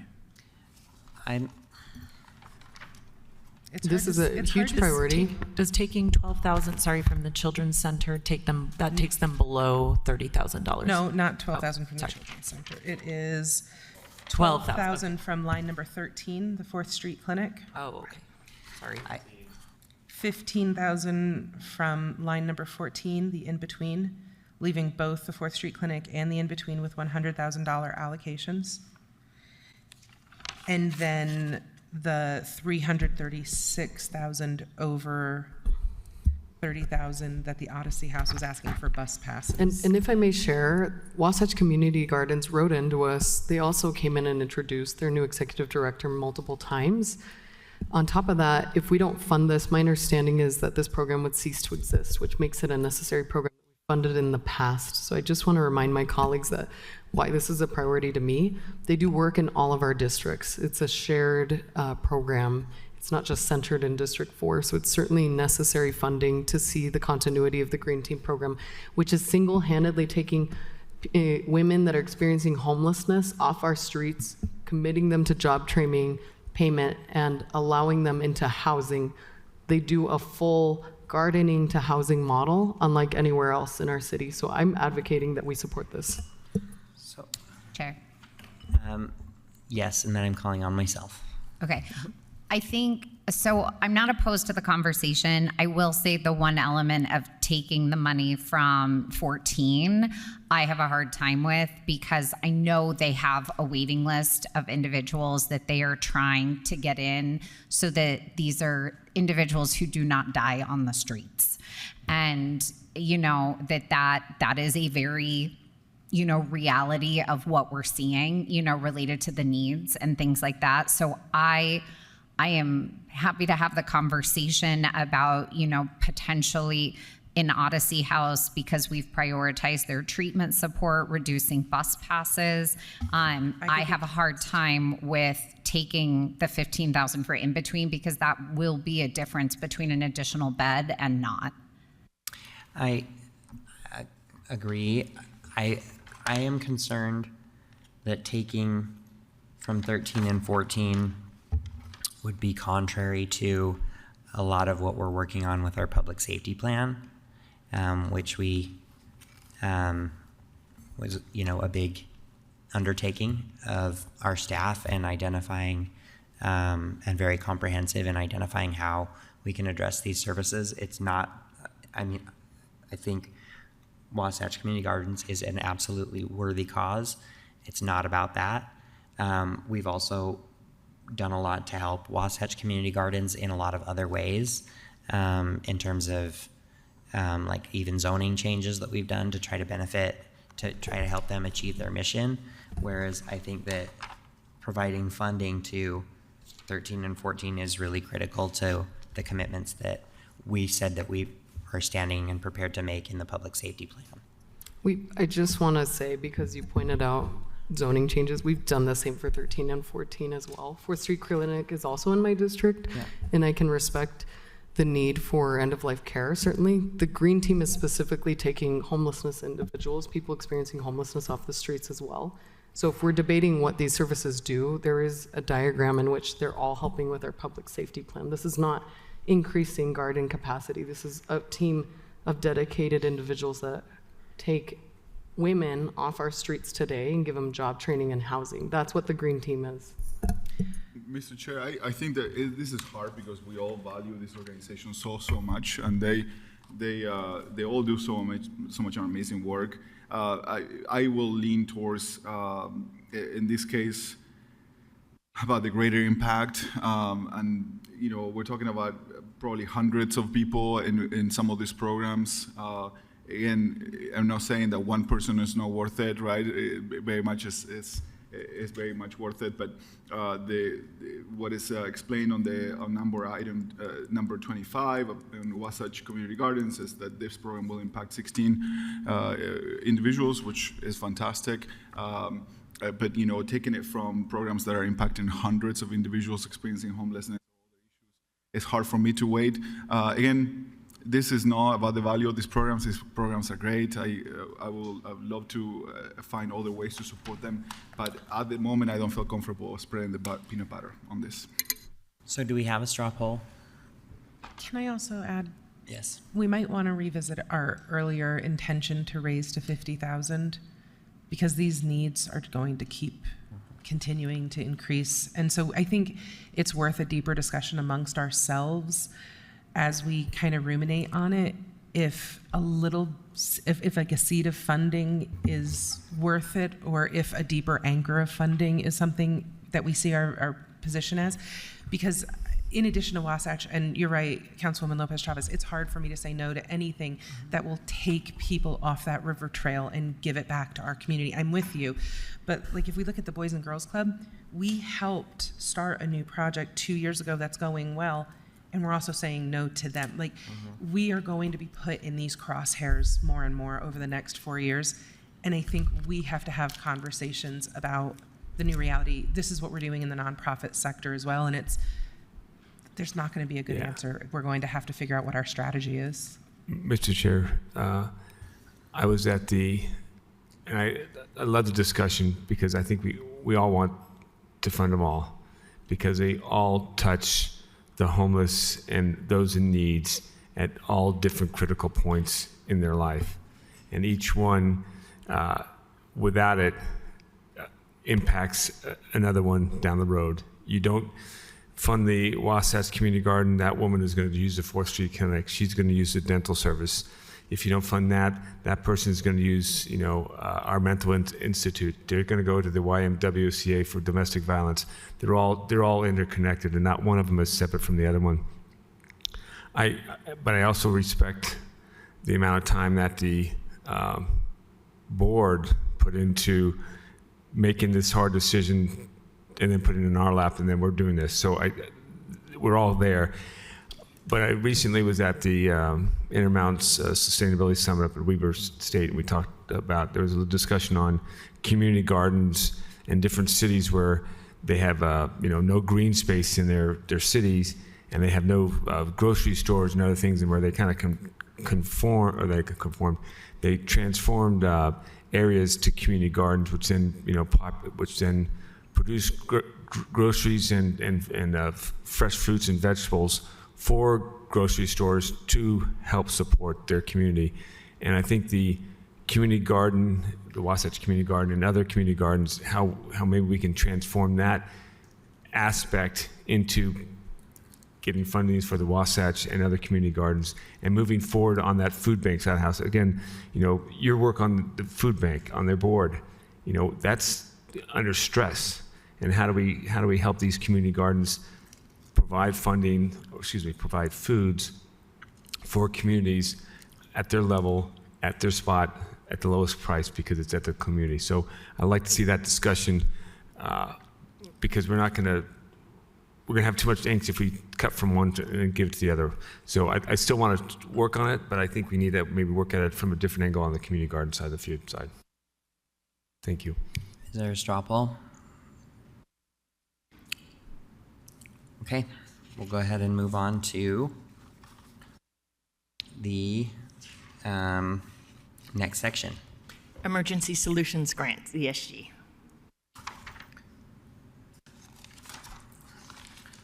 Okay, so that starts on which line? Or are we in we're in the brown section now? Okay. Okay. Any suggestions here?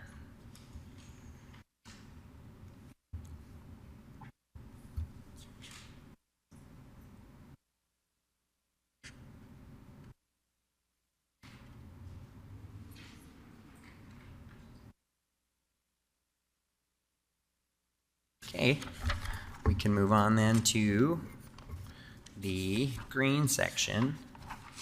Also known as Home Investment Partnership Program, or HOME. Yes. Any suggested changes on green/home?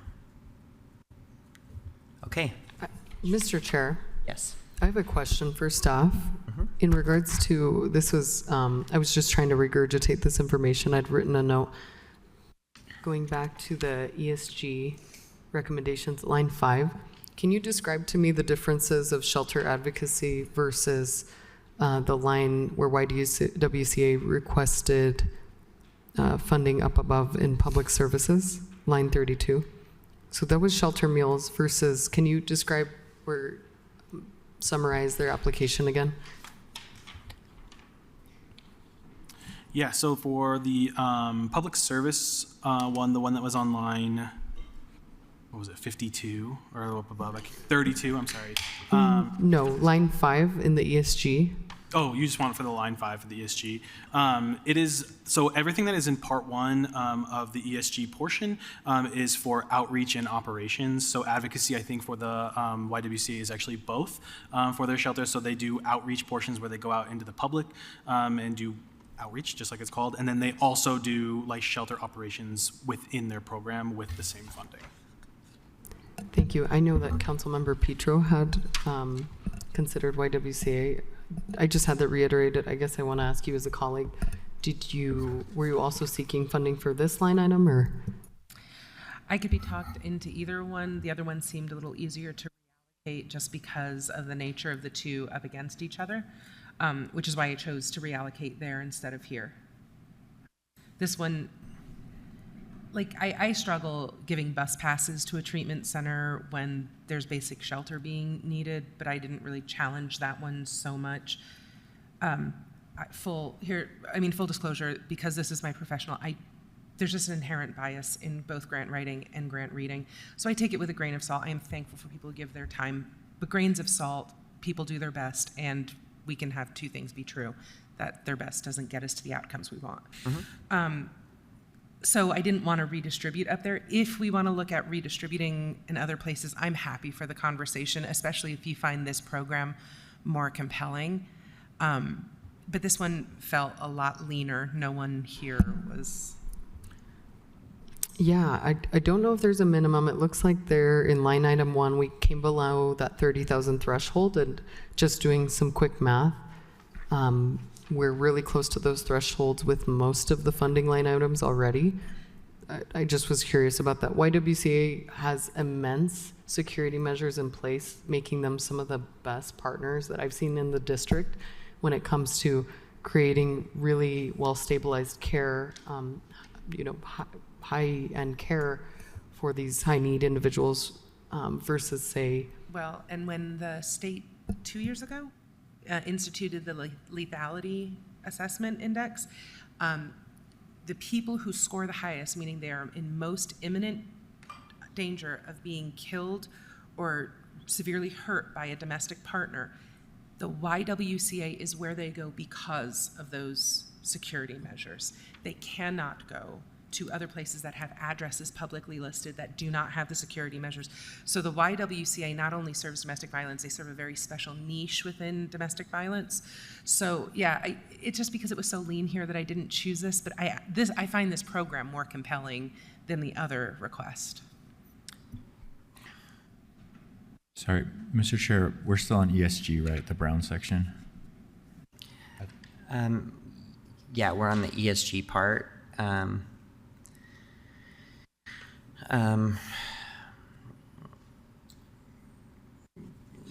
guess the only thing that I would add, and this is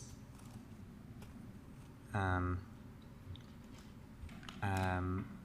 know I could tell you from a legal professional standpoint that there are other organizations too that help interface with this, like either through victim advocates or through our social worker program or through Salt Lake Legal Aid that are doing this kind of work. So I guess if I was going to vote to take money from a program and put it towards this new program, I would want to know what gap this one fills that those other organizations are missing, is what I would say. And to clarify, we're still talking about number 5, YWCA Shelter Correct. Advocacy. Well, and this one is specifically geared towards those high LAP. Yeah. So that's why I found the programming and the description more compelling. I found the bucket less forgiving. Yes, Yeah. that's my concern with this as well. I don't see where to take anything from. Mr. Chair? Yes. I have a suggestion. It's a complicated one, though, maybe. And it relates to the managing these funds, the $22,000 for managing the funds, $22,397, which is line number 1, and subsidizing, freeing those funds from the grant money and allocating them to the YWCA, and then obviously there is a shuffling of budget that may have to happen for us to subsidize that and to make sure that there's a continuance of servicing these grants. But maybe that is a path that we feel comfortable doing. Sorry, go ahead. And Chair, if I can clarify, so then that line amount on line 1 is the formula where we go off the top of what our expected amount is for all ESG, and then the eligible admin is 7.5. And so that's why that number is below the 30,000 as well, because it's just based off of the, so that it funds the city staff like Dennis and his team to administer the funds throughout the year. Yeah, and I'm not saying not to fund them, I'm saying to subsidize them from the general So fund. allocate that 22,398 from the general fund. So adding Correct. from the general fund to pay for the admin that would otherwise be charged to ESG. One question I had when we were just talking is what the timing of that would look like. Would this 22,398 pay for fiscal year 26 staff? Okay, so then that would work out if the council zeroed this out or shifted it to the YWCA. We would just need to make sure that that same amount was included in the fiscal year 26 adopted budget. Now, Making that change, we're making it basically an implicit change to the budget by that amount. I mean, ultimately, is your decision. But if you really, if your colleagues feel very strongly about YWCA, that is the path. There was a lot of conversations about the value of the work. would that need to be a minimum of 30,000? Would we need to find 8,000 somewhere else so that the YWCA gets the minimum of 30? Can you move funding over from ESG 2? I'm assuming yes? I don't think so. Or no? You cannot. So the top one has a cap of 60%. You can move funding from ESG 1 to ESG 2, but you can't do it the other way around, unfortunately. Oh, okay, I see. Got it. So we would have to take the 5 and the 4 from 3 and 4 potentially. I'm sorry, I'm having a little trouble hearing. Taking the 5,000 from number 3 to bring them to 30,000. I mean, either we take line number 2 down by 10,000, or we take 3 and 4 down to 30 and take those overages each. Well, what I was trying to avoid, these are, that will be spraying the peanut butter is a good option. Well, we just have to get to 30, so. if But we're- do we have to, is the question? Yes. Because isn't there our, Yes. I The thought minimum that was funding our amount. own funding amount. Okay, I leave that out there for option.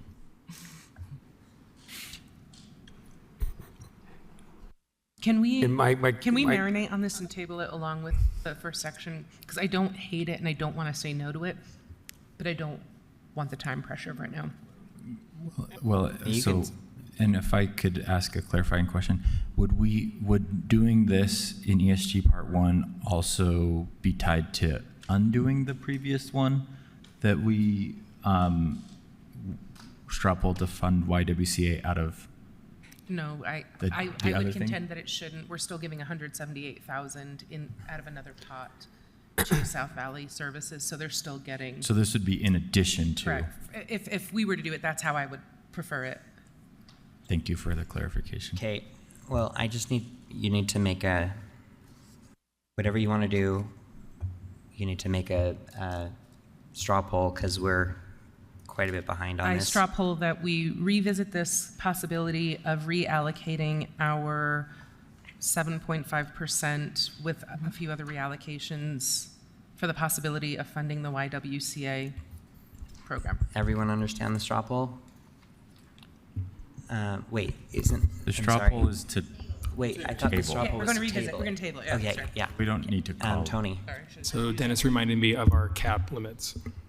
Yes, sorry, I was just notified about this. So if you moved the funding from the admin into Part 1, it would put us over the 60% cap. Oh. So you can only allocate 179,176 to Part 1 total. So you can't move the funding from admin into it without taking it away from something else. This is why no one likes regulation. from the Yeah, federal this- government, this- by the way. There's no way. Sorry. I'm glad, Yeah. that was we're my, tabling that. Thank that you. was my point. Okay, so it's not a possibility. Okay, Yeah. so we already have a straw poll to table it. Is it- I think we need This- to withdraw those, The straw poll is, because technically we could get to 30 if we moved everyone down to 30, but I struggle with that. So you want to just go ahead with the suggested funds? Okay, let's do that. Let's go ahead with moving ahead with the suggested as in the spreadsheet.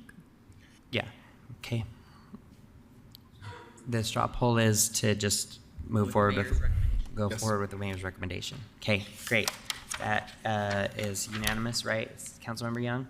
Were you a thumbs up? Okay. Next, we're kind of out of time on this. So, We do have another work session for next week. okay. So I think we're just gonna call it. Thank you. And we'll move on to ranked choice voting. We really cannot spend 30 minutes on this, but it is, yeah. So we have agenda item number 4 is confirmation of ranked choice voting for the 2025 municipal election and interlocal agreement. We've got Kira Luke from our council policy staff, who's appearing virtually, Keith Reynolds, the city recorder, and William Chris, elections management coordinator. Let me just jump in and I'll try and tee it up real quick. Where the council left off in December when they confirmed participation in the municipal alternative voting methods pilot, they had asked for more information on doing it with or without a primary. We've since learned that Salt Lake County, who usually conducts Salt Lake City's elections, doesn't offer primary with the ranked choice voting pilot.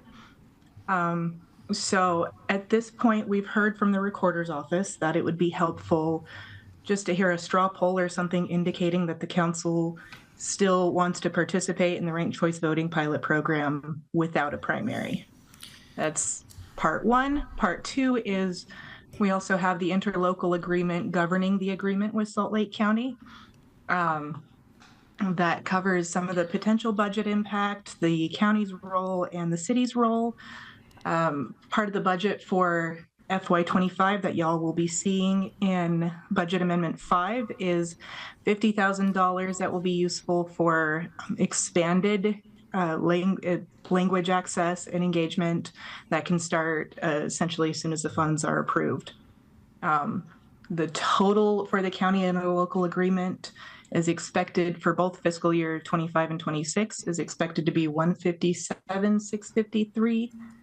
And then the city has funding requested for engagement and conducting the election. I'll go ahead and turn it over to the recorder's office for any details or any questions that the council may have. Is there anything else that you think we need to know? This seems very straightforward. We don't really have a choice on the primary issue and on the interlocal agreement. I would like to suggest a straw poll. Okay, great. Thank you. I would like to suggest a straw poll that we participate in ranked choice voting for 2025 municipal elections without a primary. Thank you. That is unanimous. And then do you need a straw poll on the interlocal? I think we'd like a straw poll on the interlocal, yes. Everyone cool with the interlocal? Okay. Got it. Fantastic. Okay. That was quick. Yes. Thank you, Councilmember I know that I'm gonna. You told me not to spend time, but so we allocated money for educational purposes for this. I'm interested in tracking all the changes relating to elections that are happening in our state and taking this opportunity to educate our neighbors about the changes coming up in the law. So I wonder if there is an opportunity to track all that and consolidate that in some place in our website and say, these are the changes that are coming down the line, so you know, because they are impactful and I have opinions about them, so yeah. We'd be happy to look into that. Okay, thank you. All right, council members, we are scheduled to have a 20-minute break, but that was when we were only, that was used up. So we're going to take a 5-minute break, and then we're going to have our limited CRA meeting at 4:10. So I'm giving you a little more than 5 minutes. Go.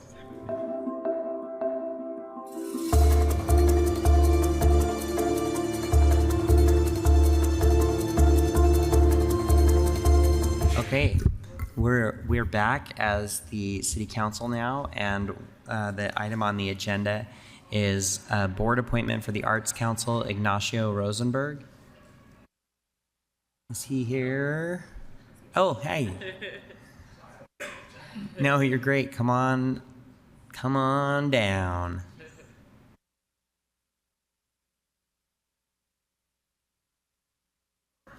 Hello. Yeah, sit wherever you like. And so this is your opportunity to tell us a little bit about yourself and why you're interested in serving on this board.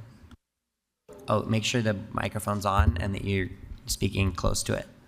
There we go. Perfect. Yeah. I'm clearly a lighting designer, not an audio guy. Don't know how to use this. So I was born and raised in Argentina, and then I moved to the U.S. 21 years ago. But my entire career since I was 14. Pull this closer. Oh, sorry. Okay, great. Once again. Yeah, so born and raised in Argentina, been in the U.S. for 21 years, been in Utah for about 5. The pandemic was in the middle, so I've lost track of what that entailed.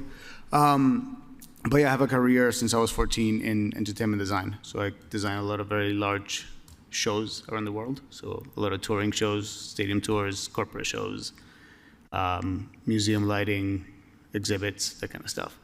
And one of the things that, my wife and I moved here, we love the intersection of nature. We work in Olympic-sized events. So of course, the connection of the Olympics with the city is important to us.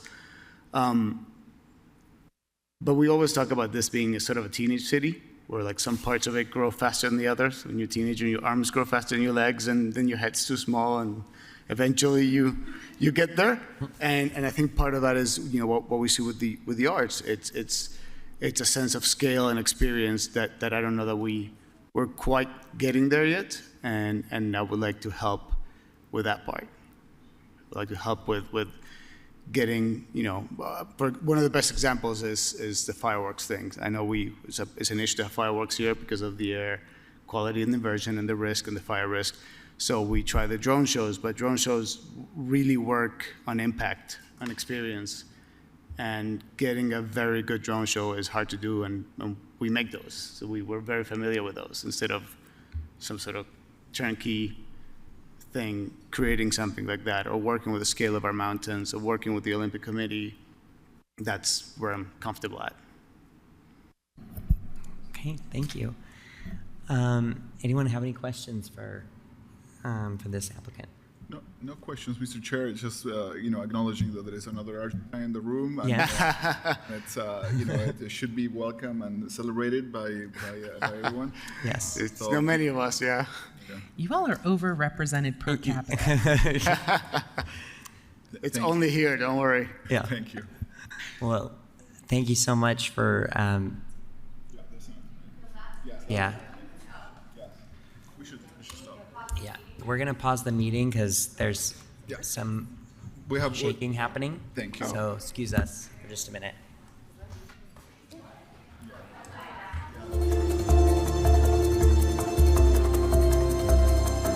Back, everyone. False alarm. We thought it was an earthquake, but it wasn't.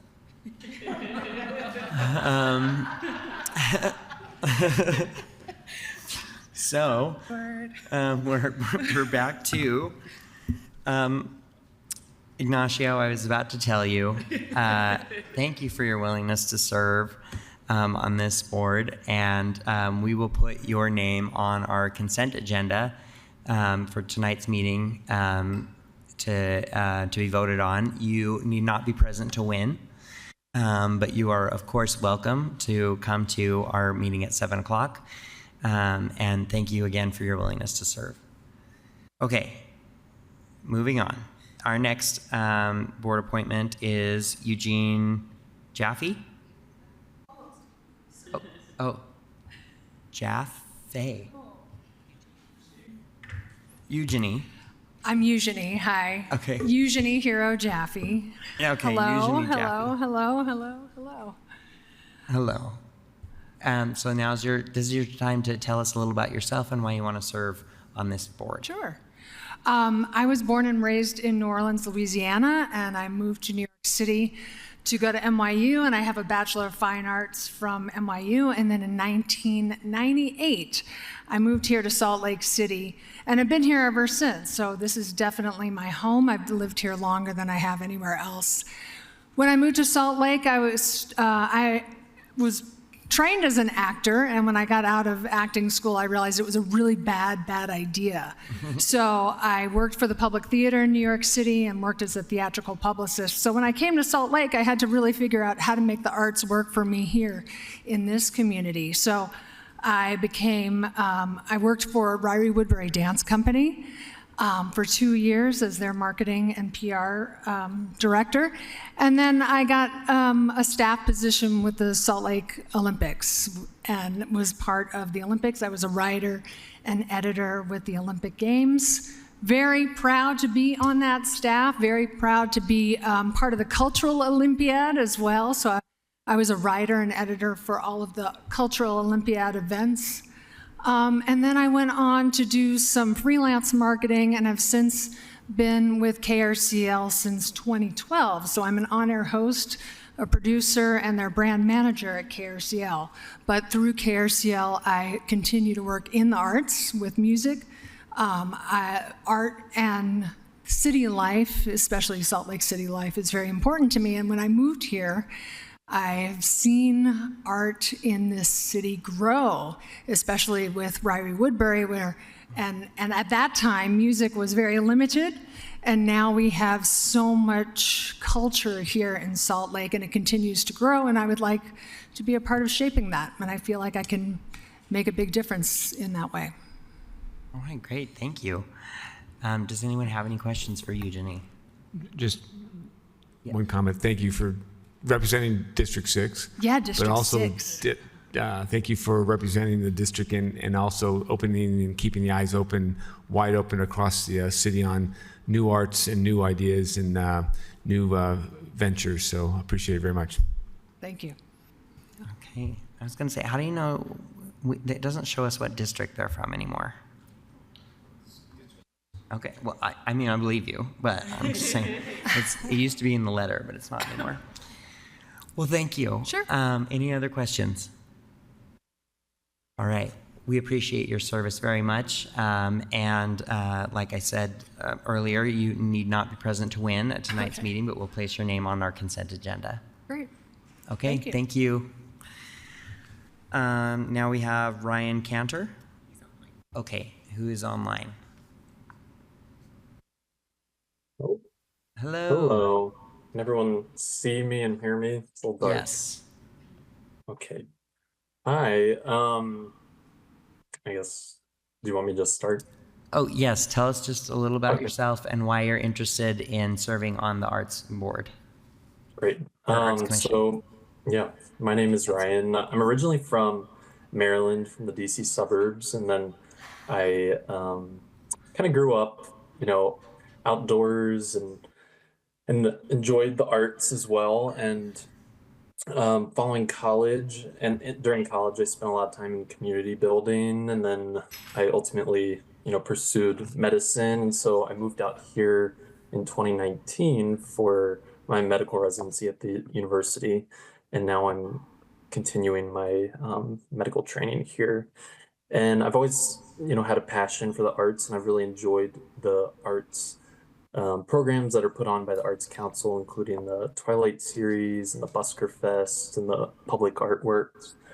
And I wanted to get more involved in the community. So I figured this would be a great way to kind of combine my passion for arts with community building. And I think that's about it. All right. Any questions for Ryan? Okay, excellent. Well, you did a very thorough job because we don't have any questions for you.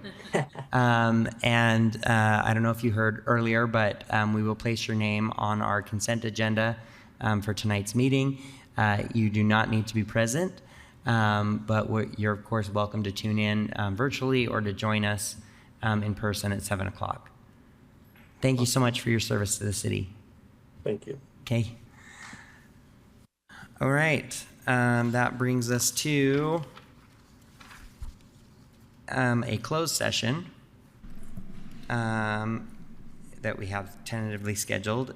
So if anyone would like to make a motion. Oh, I'm sorry, just to confirm, we will be adjourned from our work session after that. And then we'll reconvene for our formal meeting at 7. Mr. Chair, is it only for attorney-client matters for this closed session? I believe the purpose for closing the session would be for reasons under Utah Code 52-4-20510, which reads, the purpose of discussing information provided to the public body during the procurement process under Title 63G, Chapter 6A, Utah Procurement Code, if at the time of the meeting, 1, the information may not, under that title, be disclosed to a member of the public or to a participant in the procurement process, and 2, the public body needs to review or discuss the information to properly fulfill its role and responsibilities in the procurement process. So move. Or, I mean, no, not me. So moved. Is there a second? Okay, thank you. We have a motion from Councilmember Mono and a second from Councilmember Dugan. All those in favor? Roll call it. Sorry, roll call it. Councilmember Young. Aye. Petro. Yes. Mono. Aye. Hui. Yes. Lopez Chavez. Aye. Dugan. Yes. And I'm a yes as well. That's unanimous. Seal the gates.